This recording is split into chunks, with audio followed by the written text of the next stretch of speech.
নমস্কার বন্ধুরা, আমার এই চ্যানেলে আপনাদের সবাইকে স্বাগত জানাই। আশা করি সবাই ভালো আছেন।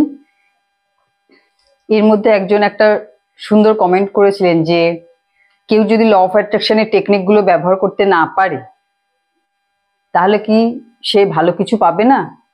তার যদি সেরকম বুদ্ধি না থাকে, তার যদি সেরকম শিক্ষা না থাকে, বা সে যদি না বুঝতে পারে, বা শারীরিক যদি সেরকম সক্ষমতা না থাকে, তাহলে কি সে ভালো কিছু পাবে না? তো এক্ষেত্রে বলবো অবশ্যই পাবে, অবশ্যই পাবে।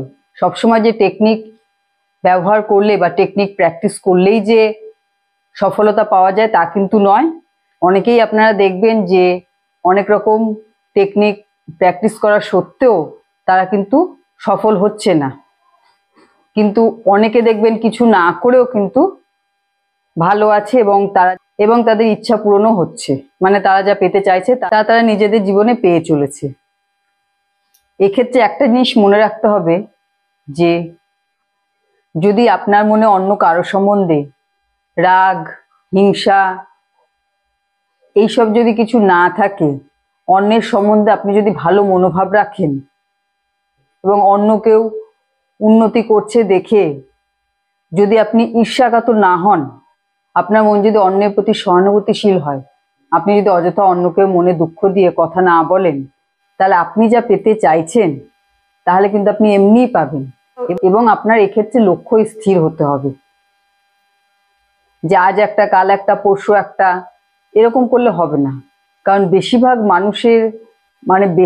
মানুষ অসফল হওয়ার কারণ কিন্তু মানুষের লক্ষ্য স্থির থাকে না। অনেকেরই মনে ধারণা থাকে যে ল অফ অ্যাট্রাকশনের মাধ্যমে যদি সবাই সবকিছু পেতে পারে তাহলে মানুষের জীবনে তো কোনো অর্থের সমস্যাই থাকতো না। তা কিন্তু নয়।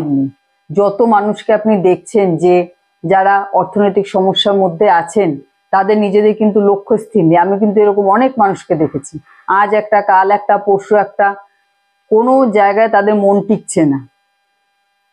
সেক্ষেত্রে আপনি যদি কোনো জায়গায় আপনার নিজের মনকে স্থির রাখতে না পারেন যে আমি এই কাজটাই করব এবং এই কাজে আমি উন্নতি করব জীবনে, এবং এর পেছনে আমি পরিশ্রম তো করতেই হবে যে কাজই করুন, তাহলে কিন্তু আপনি একদিন না একদিন সেই কাজে সফলতা পাবেন। কিন্তু আপনার যদি লক্ষ্য স্থির না থাকে তাহলে সফলতা কিভাবে আসবে, তাই না?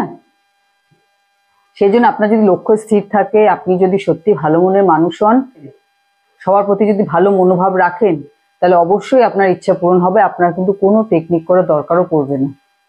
ঠিক আছে? আজ যে টেকনিকটা কথা বলবো এটা খুব পাওয়ারফুল একটা টেকনিক। এটাকে বলে 555 ম্যানিফেস্টেশন টেকনিক।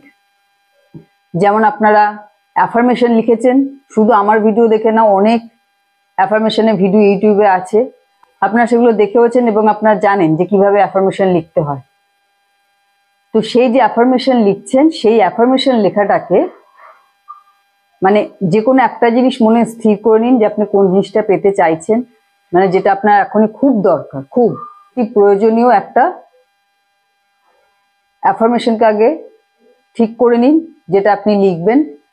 এবং অ্যাফার্মেশন লেখার সময় যেভাবে লিখতে হয় যে আমরা অলরেডি কোনো জিনিস পেয়ে গেছি এবং তার জন্য ইউনিভার্সকে ধন্যবাদ জানাচ্ছি, যেভাবে অ্যাফার্মেশন লিখতে হয় ঠিক এইভাবে আপনার সেই অতি গুরুত্বপূর্ণ ইচ্ছাটাকে অ্যাফার্মেশনের রূপ দিন, মানে লিখুন, লিখে যে থ্যাংক ইউ ইউনিভার্স, আমি এই জিনিসটা পেয়ে গেছি, মানে আমার এই চাকরিটা হয়ে গেছে বা আমার ব্যবসা খুব ভালো চলছে। এইভাবে অ্যাফার্মেশনটা লিখে নিন যে জন্য আপনার দরকার, যে কোনো কারণেই লিখতে পারেন, আপনি কোনো হেলথের ব্যাপারেও লিখতে পারেন। সেই অ্যাফার্মেশনটাকে আপনাকে 5 দিন লিখতে হবে এবং প্রতিদিন 55 বার লিখতে হবে। একেই বলে 555 টেকনিক। দিনের মধ্যে একটা টাইম ঠিক করে নিন যে সময় আপনি লিখতে পারবেন, শান্ত মন এবং স্থিরভাবে বসে যাতে অ্যাফার্মেশনটাকে লিখতে পারেন সেরকম একটা টাইম ঠিক করে নিন এবং একটা জায়গা ঠিক করে নিন যেই জায়গায় রেগুলার আপনাকে বসে ওটা লিখতে হবে। প্রতিদিন কিন্তু জায়গা পাল্টাবেন না, জায়গারও কিন্তু একটা গুরুত্ব থাকে। যে কোনো একটা জায়গা ঠিক করে নিন, সেই জায়গায় বসে রেগুলার আপনি এই অ্যাফার্মেশনটা লিখুন যেটা আপনার চাই। 55 বার লিখতে হবে এবং 5 দিন লিখতে হবে। এভাবে লিখুন। 6 দিনের দিন আর লেখার দরকার নেই, 5 দিন অবধি লেখা হয়ে গেলে আপনি খাতা বন্ধ করে কোথাও তুলে রেখে দিন। এবার দেখুন যে খুব শিগগিরই আপনার সেই ইচ্ছা পূরণের রাস্তা কিন্তু খুলতে থাকবে। খুব শিগগিরই কিন্তু আপনার ইচ্ছা পূরণ হওয়ার সংকেতও মিলবে, এবং সেই সংকেতগুলো যখন আপনি বুঝতে পারবেন সেই অনুযায়ী তারপর আপনি পরের স্টেপ নেবেন। ঠিক আছে? তো আজকে ভিডিও এখানেই শেষ করছি। সবাই ভালো থাকবেন, সুস্থ থাকবেন। নমস্কার।